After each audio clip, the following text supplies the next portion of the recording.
একটি এমন ছেলে যে আস্থমা, অ্যালার্জি এবং হার্টের মধ্যে ফুটো এইরকম অনেক রোগে আক্রান্ত ছিল। ওনার ওজন হয়ে গেছিল 135 কেজি। ছোটবেলা থেকেই স্কুলের বাকি স্টুডেন্টরা তার মজা ওড়াতো। বাড়ি ফিরে আসার পরে ওনার বাবা ওনাকে অনেক মারত। আর ওই ছেলেটি নিজের খরচ চালানোর জন্য একটি রেস্টুরেন্টের কিচেনে আরশোলা মারার চাকরি করে।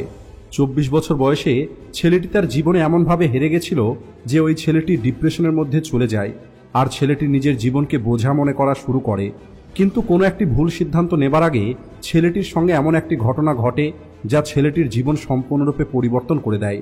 ওই হার মেনে নেওয়া ছেলেটি মাত্র 3 মাসের মধ্যে নিজের 50 কেজি ওজন কম করিয়ে নেয়।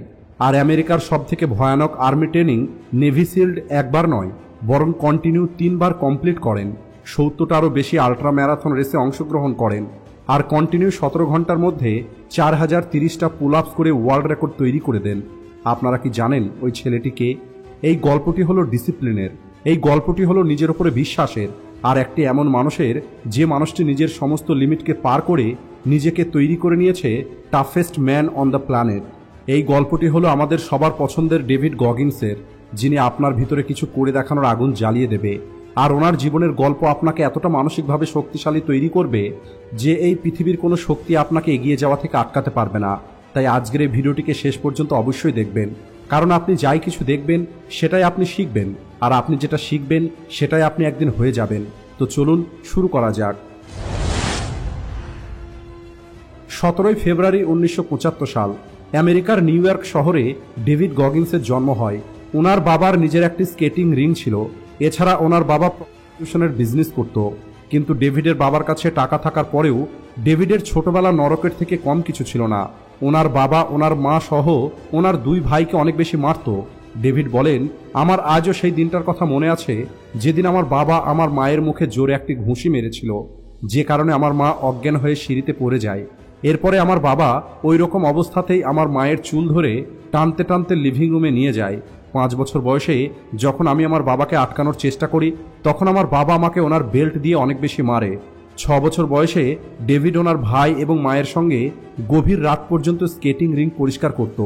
আর ঘুম পূর্ণ না হবার কারণে ডেভিড স্কুলে মনোযোগ দিতে পারত না। এই কারণে ডেভিড পড়াশোনাতে অনেক দুর্বল হয়ে পড়ে। দীর্ঘদিন ধরে নিজের হাজব্যান্ডের অত্যাচার সহ্য করার পরে একদিন ডেভিডের মা সাহস করে আর নিজের হাজব্যান্ডকে ছেড়ে দিয়ে নিজের 2টো সন্তানকে নিয়ে ব্রাজিলিয়ান ইন্ডিয়া নামের একটি ছোট্ট গ্রামে শিফট হয়ে যায়। কিন্তু এখানেও ডেভিডের ছোটবেলা খুব একটা ভালো ছিল না।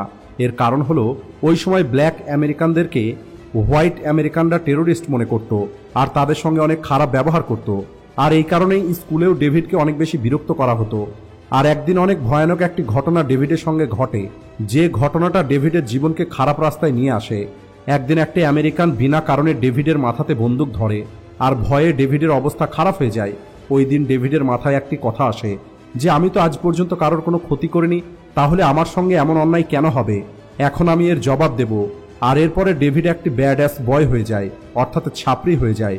ডেভিড ছাপরিদের মতো পোশাক পরা শুরু করে, অদ্ভুত রকমের হেয়ারস্টাইল করে, নানান রকমের নেশা করা শুরু করে, আর নিজের সেকেন্ড হ্যান্ড গাড়িতে অনেক বড় বড় সাউন্ড স্পিকার লাগিয়ে রাফ ড্রাইভিং করা শুরু করে। অর্থাৎ চারপাশের সমাজ ডেভিডকে খারাপ মানুষ হতে বাধ্য করে। কিন্তু বয়স বাড়ার সঙ্গে সঙ্গে ডেভিড নিজের দায়িত্বটা বুঝতে পারে। আর এরপরে ডেভিড নিজের খরচ চালানোর জন্য ছোটোখাটো চাকরি করা শুরু করে। 24 বছর বয়সে একটি সময় এমন চলে আসে যখন নিজের পেট ভরানোর জন্য ডেভিডকে আরশোলা মারার চাকরি করতে হয়। ওই সময় ডেভিডের ওজন হয়ে গেছিল 135 কেজি। ডেভিডের হাঁপানির মতো সিরিয়াস রোগ হয়ে যায়। আর তখন ডেভিড কয়েক কিলোমিটার তো দূরের কথা 400 মিটারও দৌড়াতে পারত না। এত ছোট বয়সে ডেভিড নিজের জীবনের কাছে হেরে গিয়েছিল আর ডেভিড ডিপ্রেশনের মধ্যে চলে গেছিল। কিন্তু একদিন ডেভিড টিভিতে নেভি সিল্ডের ডকুমেন্টারি ভিডিও দেখে, যারা ল্যান্ড ফোর্স, এয়ার ফোর্স এবং নেভি ফোর্স এই 3টে ফিল্ডেই এক্সপার্ট হয় আর অনেক কঠিন অপারেশন এরা খুব সহজেই পূর্ণ করতে পারে। ওই দিন ডেভিডের মনে নেভি সিল্ড অফিসার হওয়ার স্বপ্ন জেগে ওঠে, কিন্তু বাস্তব থেকে ডেভিড অনেক দূরে ছিল। যদিও এখন ডেভিড তার লক্ষ্যটা পেয়ে গেছে, এখন প্রয়োজন হলো সেই লক্ষ্যটা পূর্ণ করার, যেটা পূর্ণ করা অনেক বেশি কঠিন ছিল। ডেভিড বলেন, যখন আপনি আপনার জীবনের আসল লক্ষ্যটা পেয়ে যাবেন তখন আপনি কোনো মূল্যেই আপনার লক্ষ্যটাকে আর ছাড়তে পারবেন না। আমার লক্ষ্য ছিল আমি নেভি সিল্ডের আর্মিতে যুক্ত হতে চাই, আর আমি আমার দেশের সেবা করতে চাই, আর আমি এমন একটি মানুষ হতে চাইছিলাম যার উপরে আমার নিজের গর্ব হবে। আমি নিজেকে আয়নাতে দেখতে চাইছিলাম, কারণ আমি অনেক বেশি নিরাশ ছিলাম। আমি চাইতাম প্রত্যেকেই যেন ডেভিড গগিন্সকে ভালোবাসে। আর এরপরে আমি নিজেকে ট্রেনিংয়ের জন্য তৈরি করতে শুরু করি। ডেভিড সবার প্রথমে নিজের সমস্ত খারাপ অভ্যেসগুলো ছেড়ে দেয়। এরপরে ডেভিড প্রতিদিন সকাল 5টার সময় উঠে এক্সারসাইজ করা শুরু করে এবং এরপরে দৌড়ানো শুরু করে, আর তখন বৃষ্টি হোক অথবা বরফ পড়ুক। আর এভাবেই মাত্র 3 মাসের মধ্যে ডেভিড নিজের 50 কিলো ওজন কম করে নেয়। ডেভিড বলেন, যখন আপনি ভাববেন যে আপনি করে নিয়েছেন, তখন আপনি আপনার শরীরের ক্ষমতার কেবলমাত্র 40% ব্যবহার করেন, অর্থাৎ তখনও আপনি নিজেকে আরও বেশি পুশ করতে পারবেন। আর এর সঙ্গে যুক্ত একটি উদাহরণ দিতে গিয়ে ডেভিড বলেন, যখন আমি প্রথমবার ম্যারাথনে দৌড়ানোর প্র্যাকটিস করছিলাম, তখন 70 মাইল দৌড়ানোর পরে আমার এমন মনে হচ্ছিল আমি হয়তো এবার মরে যাব, আর আমি আমার 100% শক্তি ব্যবহার করে নিয়েছি। এরপরেও আমি আরও কিছুটা দৌড়াই আর 31 মাইল দূরত্ব পার করে নিই। এভাবেই যখন আমি 101 মাইল দৌড়িয়ে ঠান্ডা জলের টবের মধ্যে বসি, তখন আমি আমার জীবনের সবথেকে বড় উপলব্ধি অর্জন করি। আমার মা ওই সময় একটি ডক্টরের সঙ্গে ডেট করছিল, আর যখন আমার মা ওই ডক্টরকে ফোন করে আমার অবস্থা বলে, তখন ওই ডক্টর বলে ডেভিডকে এখনই ডক্টরের কাছে নিয়ে যেতে হবে। কিন্তু আমি ওই জলের মধ্যে বসে কষ্ট পেতে পেতে আমার কোচকে ফোন করি, আর উনি আমাকে বলেন 24 ঘন্টা রেসের অর্থ হলো 24 ঘন্টা দৌড়ানো, আর এখনও তুমি কেবলমাত্র 19 ঘন্টা দৌড়িয়েছ। ওনার কথা শুনে আমার ভিতরে আগুন আরও বেশি জ্বলে ওঠে। এরপরে 2 সপ্তাহ পর ওই দিনটা চলে আসে যেদিন আসলেই আমাকে ওই ম্যারাথনে দৌড়াতে হবে। কিন্তু তখন আমি দৌড়ানো তো অনেক দূরের কথা, হাঁটার মতো অবস্থাতেও ছিলাম না, কারণ ম্যারাথন দৌড়ানোর আগে আমি 100 মাইল দৌড়ে নিয়েছি। কিন্তু তারপরেও আমি দৌড়িয়েছি, আর 100 মাইল দৌড়ানোর 14 দিন পরে আমি ম্যারাথনের জন্য কোয়ালিফাই হয়ে যাই। আর এরপরে আমি 308 মাইল অর্থাৎ প্রায় 500 কিলোমিটার দৌড়িয়েছি। এরপরে ডেভিড নেভি সিল ট্রেনিংয়ে অ্যাডমিশন নেয়। এতদিনে David push up, pull up এবং রানিং এই সমস্ত রকমের ফিজিক্যাল এক্সারসাইজে নিজেকে অনেক বেটার তৈরি করে নিয়েছিল। এখন ওনার ওজন 95 কেজি হয়ে গেছিল। ডেভিড এখন নেভি সিল্ডের জন্য একদম আইডিয়াল ছিল, কিন্তু একটি ফিজিক্যাল অ্যাক্টিভিটি এমন ছিল যেখানে ডেভিড অনেক দুর্বল ছিল, আর সেটা হলো সুইমিং। কারণ ডেভিডের ছোটবেলা অনেক গরিবের মধ্যে কেটেছে, আর এই কারণেই ডেভিড কখনোই সুইমিং ক্লাসে জয়েন করার সুযোগ পায়নি।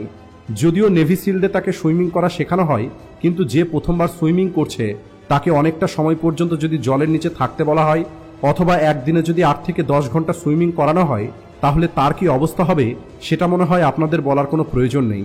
কিন্তু ডেভিড প্রতিটা চ্যালেঞ্জকে পার করে, কারণ ওনার কাছে দাঁড়িয়ে পড়ার মতো কোনো অপশন ছিল না। এরপরে ওনার লাইফে আসে আরেকটি অনেক বড় সমস্যা।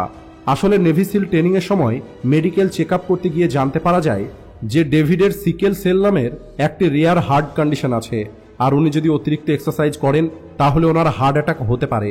এরপরে ডেভিডের কোচ পরবর্তী ট্রেনিংয়ের সিদ্ধান্ত ডেভিডের উপরেই ছেড়ে দেয়। কিন্তু ডেভিড নিজের স্বপ্নের জন্য নিজেকে এমনভাবে সমর্পণ করে দিয়েছিল যে ডেভিড বলে, হয় আমি জিতবো অথবা আমি মরে যাব। এরপরে ডেভিড ওনার ট্রেনিং কন্টিনিউ করে, আর কয়েক মাস ধরে নেভি সিল্ডের কঠিন ট্রেনিং কমপ্লিট করার পরে ডেভিড ইউনাইটেড স্টেটে নেভি সিল্ড অফিসার হয়ে যায়। এরপরে ডেভিড অনেক আল্ট্রা ম্যারাথন রেসে অংশগ্রহণ করে, কন্টিনিউ 17 ঘন্টাতে 4030টা পুল আপস করে ওয়ার্ল্ড রেকর্ড তৈরি করে, আর এরপরে উনি হয়ে যান ওয়ার্ল্ড টাফেস্ট ম্যান অ্যালাইভ। আপনি ভাগ্যের ভরসায় কেন বসে আছেন? পরিশ্রম করুন, কে জানে ভাগ্য হয়তো নিজেই আপনার ভরসায় বসে আছে।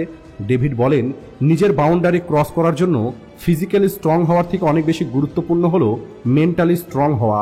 আর এখন আমি আপনাদের মেন্টালি স্ট্রং মানুষদের ওই 3টি কোয়ালিটি সম্পর্কে বলবো যা ডেভিডকে মেন্টালি এত বেশি স্ট্রং তৈরি করেছে, আর উনি হেরে গিয়েও জিতে গিয়েছেন।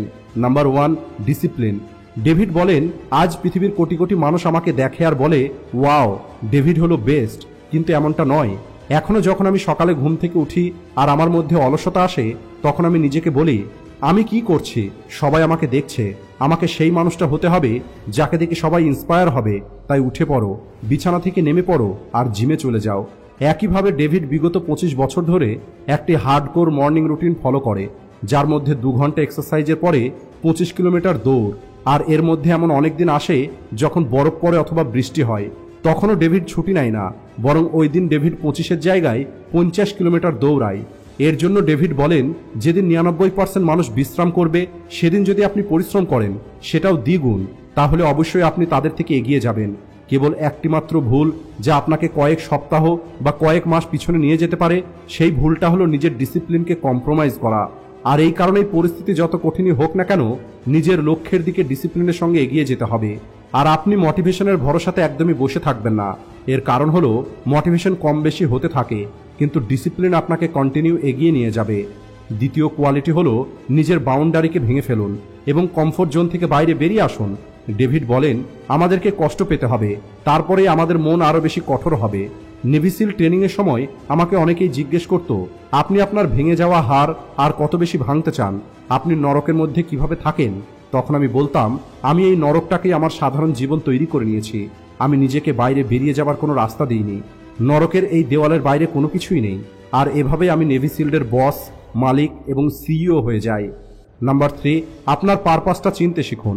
দেখুন, ডিসিপ্লিন ধরে রাখার একটি সহজ উপায় আছে, আর সেটা হলো হোয়াই। অর্থাৎ আপনার হোয়াইটা ক্লিয়ার হতে হবে, অর্থাৎ আপনি কেন ডিসিপ্লিন ফলো করতে চান। ডেভিড যখন নিজের ওজন কম করে, দৌড়ানো এবং নেভি সিল্ডের ট্রেনিং নেওয়া শুরু করে, তখন উনি ওনার লাইফের পারপাস অর্থাৎ উদ্দেশ্যটা জানতেন, যে আমাকে আমার এই মিডিওকার লাইফটা ছেড়ে দিয়ে বড় কিছু অর্জন করতে হবে। আর পারপাসটা ক্লিয়ার হবার পরে ডেভিডের মাইন্ডে আর কখনোই নেগেটিভ কোনো থট আসেনি, আর এই কারণেই ডেভিড সামনের দিকে এগিয়ে গেছে। তাই আপনাকেও আপনার হোয়াইটা খুঁজে বার করতে হবে।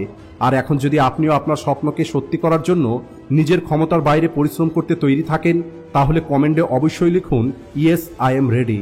সবশেষে ভিডিও ভালো লাগলে ভিডিওটিকে লাইক ও শেয়ার করতে ভুলবেন না। Thanks for watching.